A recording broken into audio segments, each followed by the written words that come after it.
Assalamualaikum and a very good morning. I am Nur Aina Ramli and today I will be presenting an analysis of a case involving teacher ethics and human rights in Malaysia.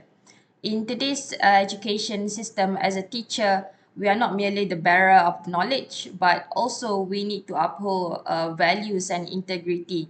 That is why when we first enter this profession, we are required to read and sign a lot of documents and agreements. This is actually a reminder for us that as a teacher, it comes with a great responsibility. And at the same time, we must also recognize the importance of human rights, especially their rights to education, which should be protected at all times. To explore this further, I will analyze a case from Sabah, where a group of former students filed a lawsuit against their teacher for skipping classes for 7 months. Now let's look at the background of this case.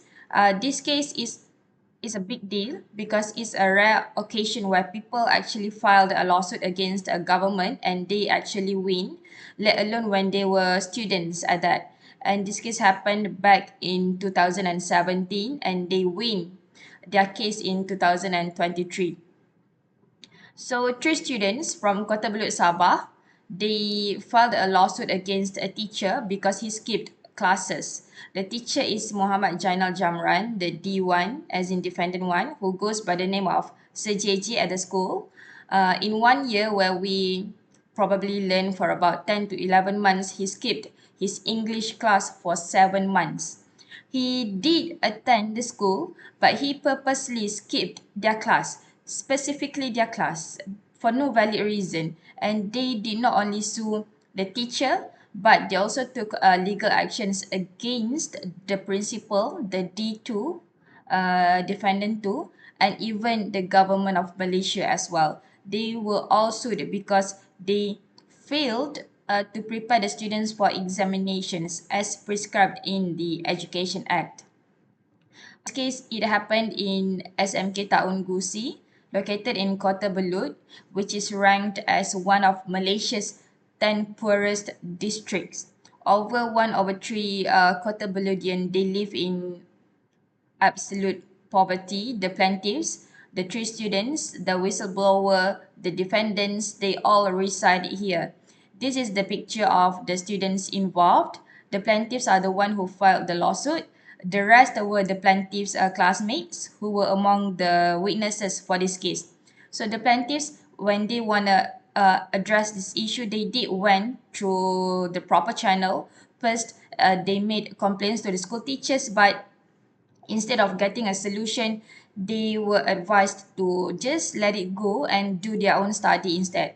So they went to the head of the school only to get the same response. They were advised to not hold grudge to anyone and to forgive the teacher.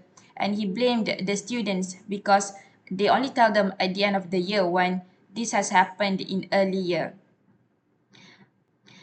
And one thing with this case is that they managed to escalate this case to a bigger level, I think because they have solid proof. And this thanks to the star witness, the witness of the decade, as they call, which is their ex-English teacher with 14 years of experience.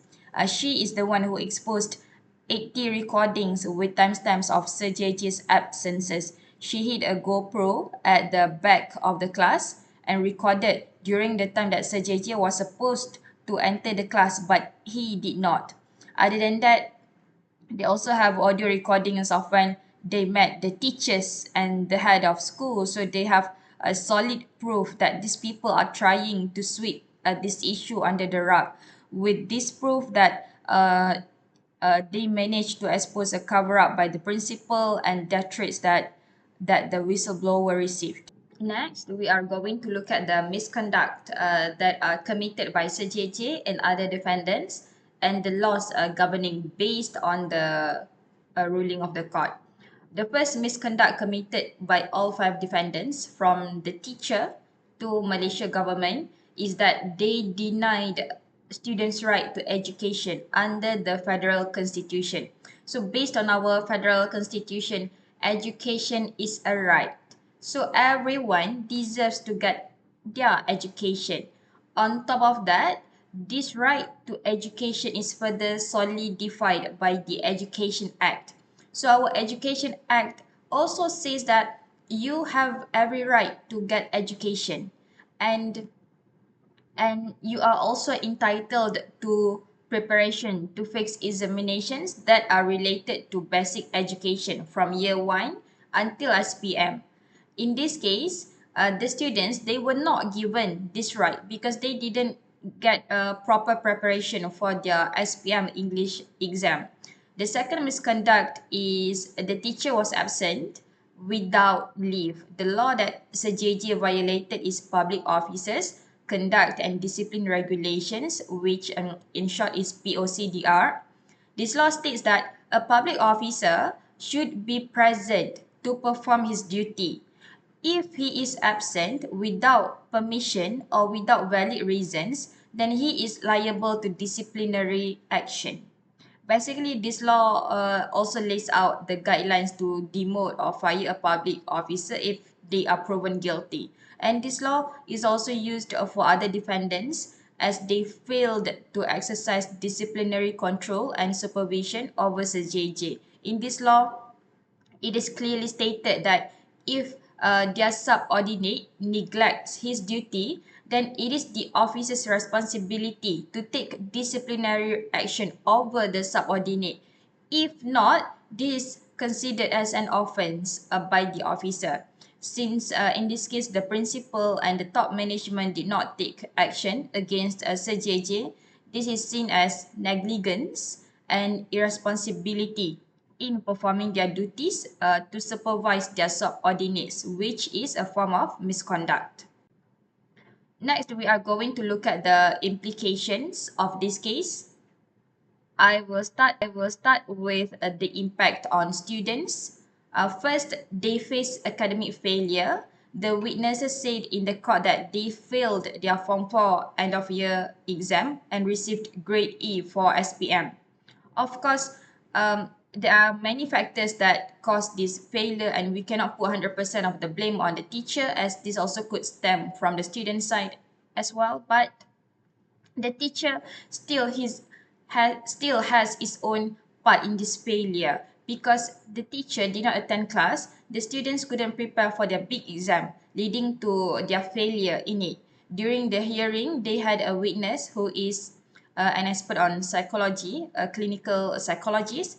She conducted an IQ test on the three plaintiffs and found that they have the capability to excel in English. So, had the students received their education that they deserve, they would be able to score better in their exams. Next, the impact, it goes beyond just their academic result. They also suffer emotional and psychological damage. From the clinical diagnostic and interview, the psychologists also found that these students, they lost confidence and self-esteem when their opportunities to learn the subject are denied, even though they are actually interested to learn the subject.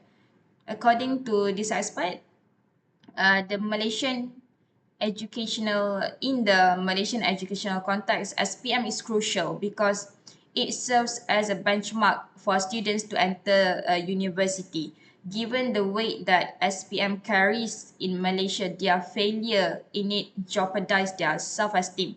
Furthermore, the long-term consequences of this is it will affect their career. One witness worried for his future when he said that employers are highly likely to choose candidates with stronger English skills that come from better supported schools, and this put the students at a clear disadvantage. Next implication involves a damage to the teaching profession itself. This case, it garnered the attention of the public. I remember on social media, people started to share their own experiences of having teachers skipping their classes. They associate this profession with the lepak culture, where teachers always spend time anywhere except than the classroom.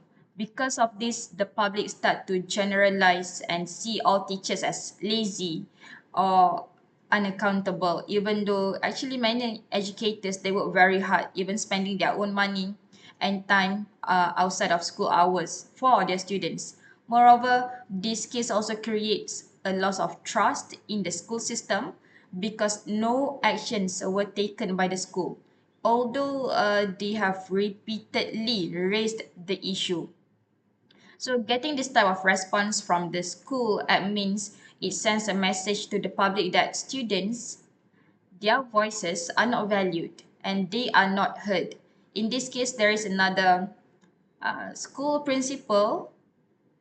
Um, so when Mr. Suid Hanafi retired, comes a new school principal, Mr. Nuzi Balus, who is also problematic as he threatened the plaintiff. He gave a warning that the safety of their family will be jeopardized if they do not drop the charges. This further demonstrates that the school will always protect the wrongdoers and intimidate those who seek justice, as this happened with both principals. For example, the current principal, he was exposed that he falsified and backdated documents to prove their innocence in the court. And he actually has been doing this action, falsifying report, falsifying school programs rampantly. And with the length that they went, it creates a perception that a school's number one priority is actually to protect its reputation rather than ensuring children gets their right to education. Next impact of this case is that it exposed a chain of corruption in Malaysia's education system. That's why Ms. Nur Aina, the whistleblower, refers to this as the biggest scandal in MOE, because the corruption is not just on the school superficial level, but it's actually deep rooted in the entire Malaysian education system. Imagine, we only know that this case happened in 2017, but actually this issue happened in 2015 as well. The whistleblower was the head of English panel, so she took effort to photocopy the class entrance log and brought this to the principal. But he said this evidence is not strong enough. It's not enough, and her report writing is bad. That's why this time, for 2017, when the same thing happened yet again, she took a different strategy to use GoPro to record the teachers absences. She knew that without proof she couldn't bring this issue into highlight, because every stage of the system they will go above and beyond to save their own face. And in this case, the school falsified RPH and backdate the entrance logging as evidence for the trial. So the whistleblower was also intimidated by her colleagues and her ketua bahasa, who is now promoted as a PPD officer, saying that she will lose the school's support for smearing the school's reputation.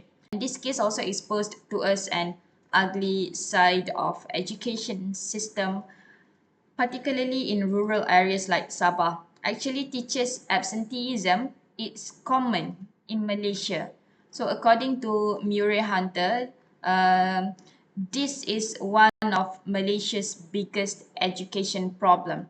There is a statistic saying that from 2010 to 2017, more than half of disciplinary cases brought to the MOE were actually related to teacher absenteeism.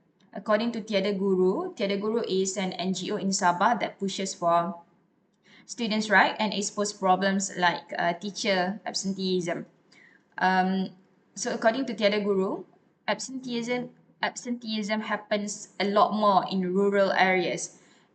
As a teacher in suburban area in Selangor, I haven't heard cases of this extreme, like this absenteeism case. But from this case, I found out that Sabahan people, as compared to us in the Peninsular Malaysia, they face discrimination in the sense that their education is neglected because they are marginalized communities. As you can see from this picture provided by Tiada Guru, this problem is massive in Sabah, particularly in rural areas.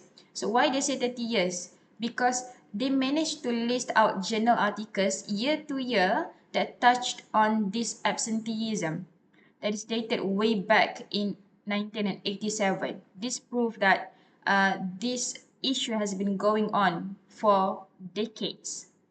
But worse is, there's not much report on this as they practice the culture of shoving misconducts under the rug. According to Murray Hunter, this one of the reasons that they are trapped in a cycle of poverty because fewer lessons mean lower exam results, which means fewer qualifications, which means lower income. So in this case, it's not just about one irresponsible teacher, it reveals a much bigger systematic failure. Next, in terms of legal implications, the court ruled that all the defendants, from the teacher to the Malaysia government, violated the federal constitution and the Education Act, and for this, they must jointly pay a fine of a total of RM 50,000 per student, and this 50,000 includes a number one nominal damages to cover their emotional injury and trauma, because this is not just about not receiving education. We all know that English is a core subject for SPM and it is needed if they want to further their study or apply to university. But because they didn't get proper teaching and preparation, they lost this opportunity. And for this, each student was given RM 30,000 in nominal damages because they lost their chance at better grades and a better future. On top of that, an extra compensation of RM 20,000 was given to each student as they were treated in a way that was hurtful, humiliating, and insulting. For example, when the students tried to speak up and ask for extra English classes, they were scolded and humiliated by the school principal. And even in court, they were also humiliated.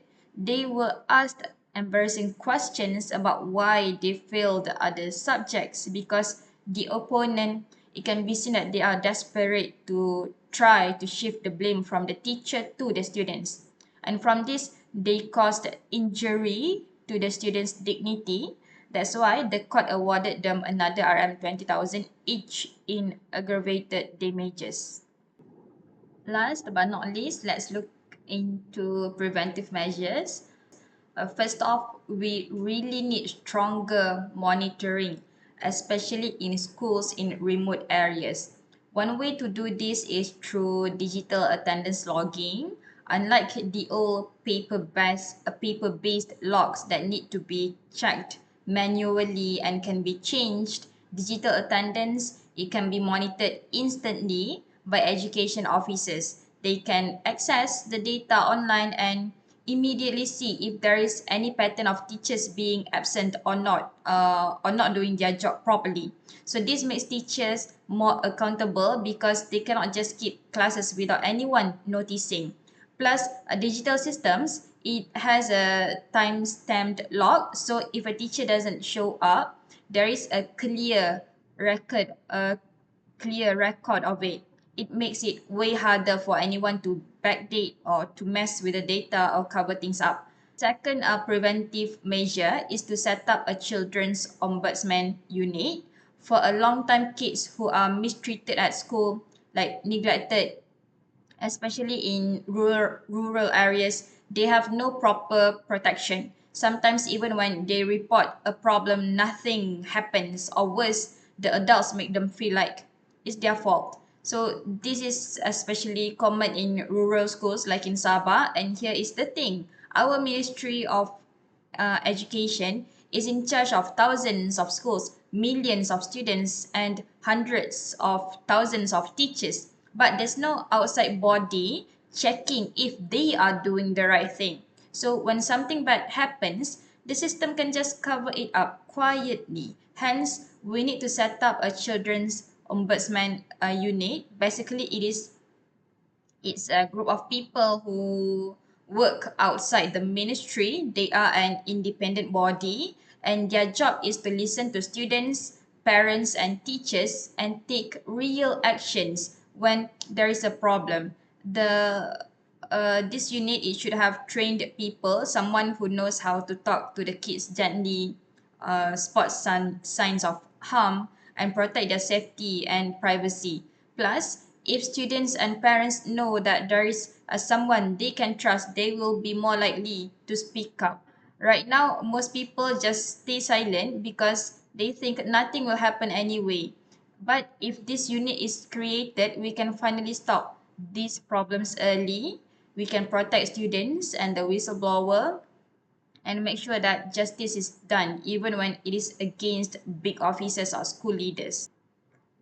Thirdly, school administrators, like principals, need to fully understand how to handle cases of misconduct properly. This is where a clear manual comes in.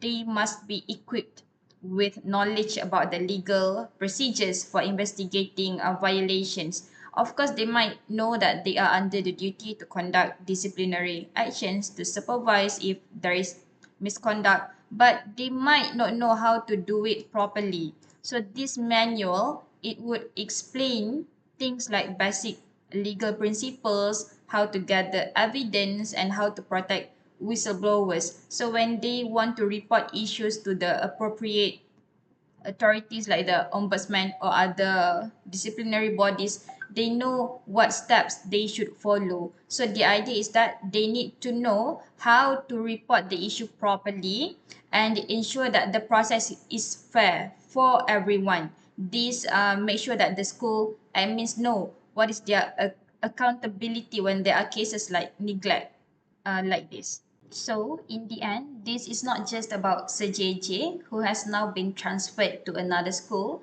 The real question is how many other students are still stuck in classrooms where no teacher shows up. This is not just about one teacher or one school, it's about teacher absenteeism, which is a real issue, especially in rural Malaysia, and it has been hidden for too long, it's underreported, and this hurts our students, their futures, as they stay trapped in a cycle of poverty and feel neglected by a system that is supposed to protect them. It hurts our trust in the system. So if we want to uplift our education system, we need to start by making it just for everyone. That means that every student, no matter where they live, they get the education they deserve, because only then we can move forward. This is the bibliography that I referred to, and with that, I thank you.